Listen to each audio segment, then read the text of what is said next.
세계 최대 마약 조직 칼리스코 신세대 카르텔을 이끌어온 네메시오 오세게라, 일명 엘멘초가 멕시코군의 군사작전으로 사살됐습니다. 이번 작전에는 미군이 참여한 합동 TF와 미정보기관이 위치 추적 등 정보 지원을 제공한 것으로 알려졌습니다. 트럼프 행정부는 이번 사건을 중남미 마약 조직 대응에 중대한 진전으로 평가하며 환영했지만 카르텔의 보복으로 멕시코 전역에서 차량 방화와 도로 봉쇄가 이어지며 치안 불안은 확산하고 있습니다. 멕시코 국방부는 22일 서부 할리스코주 타팔파에서 진행된 군사작전 과정에서 엘멘초가 총상을 입었으며 멕시코시티로 이송되던 중 사망했다고 밝혔습니다. 이번 작전에서 카르텔 조직원 4명이 현장에서 사살됐고 엘멘초를 포함한 3명은 부상 후 숨졌습니다. 조직원 2명은 체포됐으며 장갑차와 로켓 발사기 등 각종 무기와 화기가 현장에서 압수됐습니다. 미국 정부는 엘멘초 사살 소식에 즉각 환영 입장을 밝혔습니다. 크리스토퍼 랜도 미 국무부 부장관은 X의 가장 잔혹하고 무자비한 마약 두목 가운데 한 명이 제거됐다며 이는 멕시코와 미국뿐 아니라 라틴 아메리카 전체, 나아가 세계 안보의 중요한 진전이라고 했습니다. 한편 카르텔 수장 제거 이후 카르텔 내 권력 투쟁과 보복 공격이 이어질 수 있다는 우려가 나온다고 로이터 통신 등이 보도했습니다. 실제로 이날 SNS에는 관광지 푸에르토 바야르타 일대에서 연기가 치솟고 시민들이 긴급 대피하는 모습이 확산됐고 할리스코주 등 여러 지역에서는 무장 조직원들이 차량에 불을 지르고 도로를 봉쇄했습니다.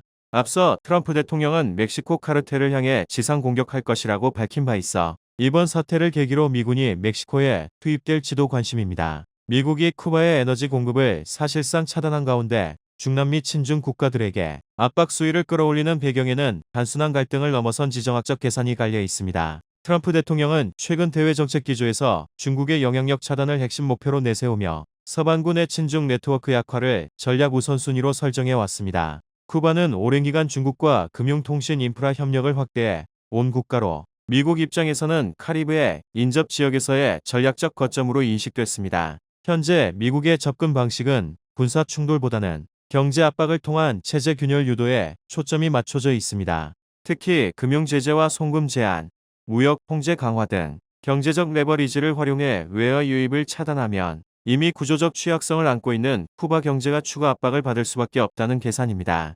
마코 루비오 장관은 쿠바 독재는 타도해야 한다고 주장하며 압박하기도 했습니다. 실제로 관광 수입 감소와 외화 부족 문제가 심화될 경우 내부 민심 불안과 정책 변화 요구가 확대될 가능성이 있다는 관측이 나옵니다. 이는 직접적인 군사 개입 없이도 정치 환경 변화를 유도해 친중 정권을 무너뜨리려는 전략으로 풀이됩니다. 냉전 이후 약화했던 미국의 서반구 영향력을 복원하고 중남미 지역에서 중국의 경제 안보 접근을 차단하려는 장기 전략과 연결된다는 되는데 에너지, 물류, 통신망 등 핵심 인프라 접근권을 둘러싼 경쟁이 격화되는 상황에서 쿠바는 상징성과 전략성을 동시에 지닌 사례로 보입니다. 미국이 군사 개입 대신 경제 압박 중심 전략을 택하고 있다는 점은 서반구 패권구도 재편을 둘러싼 경쟁이 새로운 국면에 접어들었음을 보여주는 신호로 해석됩니다. 트럼프 행정부가 멕시코 내 펜타닐 제조시설을 해체하기 위해 멕시코 내에서 미군과의 군사작전을 허용하라고 멕시코 정부를 압박하고 있다고 뉴욕타임스가 복수의 미국 관계자들을 인용해 보도했습니다. 관계자들에 따르면 미국은 특수작전부대나 중앙정보국요원 등이 펜타닐 제조소로 의심되는 곳을 멕시코군과 함께 급습하길 원하고 있다고 했습니다. 멕시코군이 임무를 지휘하고 핵심 결정을 내리고 미군은 급습에 참여하되 멕시코군에게 정보와 조언을 제공하는 역할을 맡는 것으로 전해졌습니다. 멕시코에 미군을 투입하자는 미국의 제안은 지난해 초부터 나왔지만 대부분 무산된 바 있습니다. 앞서 트럼프 대통령도 지난 8일 폭스뉴스와의 인터뷰에서 우리는 해상으로 들어오는 마약의 97%를 차단했다며 이제 마약 카르텔에 대한 지상 공격을 시작할 것이다라면서 카르텔이 멕시코를 장악하고 있다고 말해 멕시코에 대한 군사작전 가능성을 시사했습니다.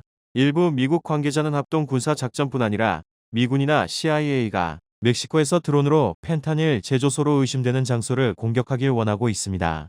CIA는 바이든 행정부 시절 펜타닐 실험실 위치를 파악하기 위해 멕시코 상공에서 비밀 드론 비행을 시작했으며 트럼프 대통령이 취임한 후에는 더욱 확대됐다고 전했습니다. 시인바움 대통령은 지난 12일 트럼프 대통령과 전화 통화한 후 기자회견에서 트럼프 대통령은 미군의 참여를 고집한다며 우리는 항상 그것이 필요하지 않다고 말해왔다고 밝혔습니다. 이어 그는 수용적이었고 경청했으며 자신의 의견을 제시했고 우리는 계속 함께 협력하기로 했다고 말했습니다.